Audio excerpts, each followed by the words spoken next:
The words critical thinking are echoing through the education system. They make waves and sometimes tsunamis. But what is critical thinking? Critical thinkers are inquiry driven and attend to the unknown. They demonstrate metacognition. They contemplate on their thinking. They create structure from chaos and disorder. And lastly, they measure their progress and know when a task is completed.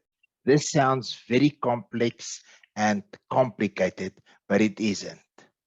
When buying groceries, you embark on critical thinking. When you create from the unknown needs a structured shopping list. As you enter the store, you also access the unknown as you would not know what the special offerings are. Is it better to buy in bulk or smaller units? Is it better to buy a refill or a new item? As you're filling your trolley, seeing other items, you keep on reconsidering your previous thinking. Was this a good buy or not, or should I replace it? Eventually, you end up with a well structured trolley full of groceries, which are based on an unknown plethora of items that you could select from. And as you going through the rows, you keep track of your progress, ticking off each item as you bring them in your trolley. That is critical thinking, as easy as that.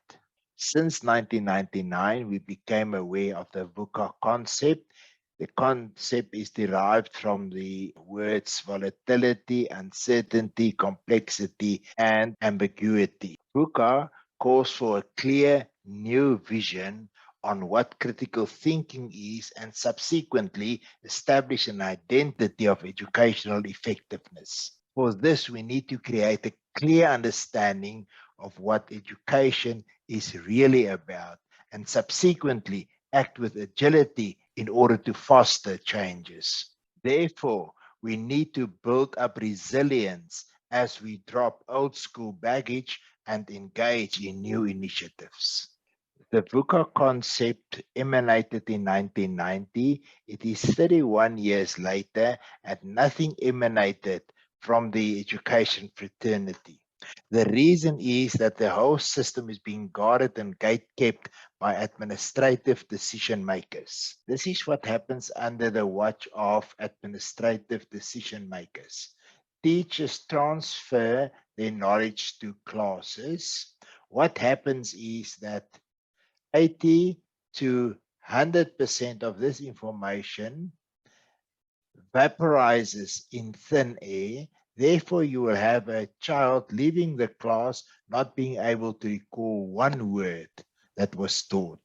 This means at home, this child must catch up anything from 20 to 100% of what was lost during the teaching. This turns the child into a photocopier machine to photocopy whatever was taught in the class onto an exam paper. This means that the student is being prevented to engage in critical thinking. Since the 1990s, I'm doing research on the thinking brain, which eventually resulted in the thinking tools concept. For the past 5 years, I'm training teachers in South Africa to become thinking tools teachers, which enable them to empower their students to become critical thinkers. What happens in a thinking tools class? Thinking tools classes are inquiry driven, aimed to unlock and explore the unknown, which is the curriculum, which could be any curriculum, or be it STEM or the South African CAPS curriculum.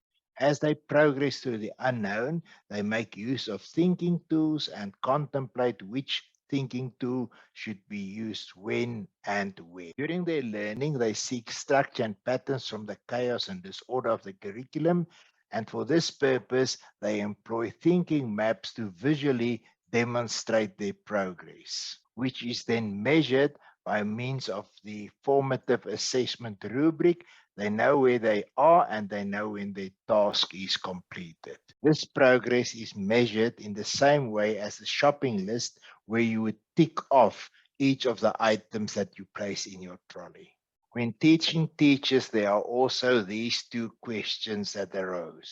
First one is, will my students' marks increase? And the second one is, will I still be able to cover my curriculum in the set time? Because the brain and critical thinking is involved, it is imminent that marks will soar. I have lots of evidence, but I want to share two with you. First one is this boy, normally achieving about 47% to his mother's frustration, and she knew he could do better.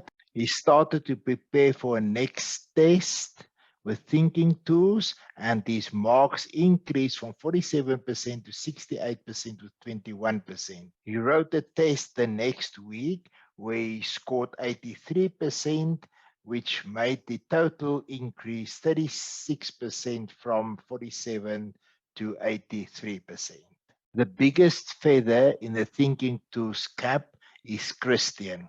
Christian has a lot of learning challenges. Amongst other, he has Erlen syndrome and he wears tinted lenses in his glasses. Because of his learning challenges, he didn't like school and he was not motivated because he achieved 0 out of 10, 0 out of 20, 1 out of 10, 1 out of 20. We intensively started empowering with thinking tools the last year. He was, amongst other, referred to a special school, and here is his latest history test paper. He achieved 88%. Today, Christian is motivated, he's resilient, and he loves school. The second question is, can I cover the curriculum within the set time? Yes, you can and more. Your students are now critical thinkers. They are inquiry driven and fit to attend to the unknown. They have the skill of metacognition and they can create structure from chaos. They fit to do it and they can measure their own progress. All of this contribute to faster and more effective learning. All of this directs teaching in a new direction where we can establish an identity of educational effectiveness.